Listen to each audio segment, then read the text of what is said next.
Oppo resmi meluncurkan satu ponsel kelas menengah terbarunya dari keluarga Oppo A series, yakni Oppo A60. Ponsel Android ini debut di pasar Vietnam.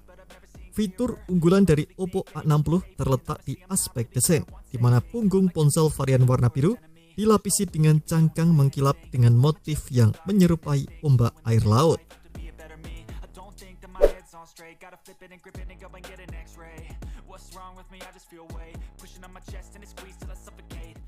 Oppo A60 mengadopsi layar IPS LCD berukuran 6,67 inci, resolusi HD+, refresh rate 90Hz, dan tingkat kecerahan atau brightness mencapai 950 nits.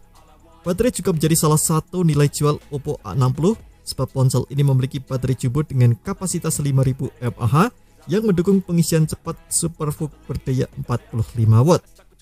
Pada segi fotografinya, Oppo A60 dibekali dengan dua kamera belakang, masing-masing memiliki resolusi 50 megapiksel dan 2 megapiksel sebagai depth sensor. Di bagian depan, ada kamera 8 megapiksel yang digunakan untuk swafoto. Untuk sektor performanya, Oppo A60 ditenagai oleh chipset Snapdragon 680, dipadukan dengan RAM 8GB dan media penyimpanan hingga 256GB. Fitur pendukung lainnya yang ada di Oppo A60 mencangkup pemilih sidik jari yang dibenamkan di tombol power, slot microSD yang mendukung kapasitas hingga 1TB, dan tingkat ketahanan air dan debu dengan rating IP54. Untuk aspek softwarenya, Oppo A60 menjalankan sistem operasi Android 14 yang dipadukan dengan tampilan antarmuka ColorOS 14. Di pasar Vietnam, Oppo A60 tersedia dalam varian warna purple dan blue.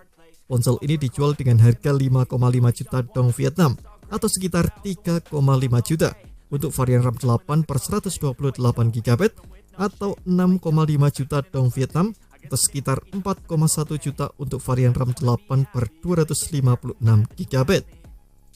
Belum ada informasi apakah Oppo A60 akan dipasarkan di luar Vietnam atau tidak. Namun pengguna Indonesia yang ingin meminang ponsel serupa bisa menengok beberapa ponsel Oppo yang sudah rilis di tanah air. 3 di antaranya yang memiliki spesifikasi yang nyaris serupa adalah Oppo A77s, Oppo A78 4G, dan Oppo A96. Ketiga ponsel ini sama-sama memiliki layar 90Hz, baterai 5000 mAh, kamera utama 50 megapiksel, dan chipset Snapdragon 680. Terima kasih telah menonton video ini. Jangan lupa subscribe dan aktifkan loncengnya untuk mendapatkan update informasi seputar HP terbaru dari Gadget Me.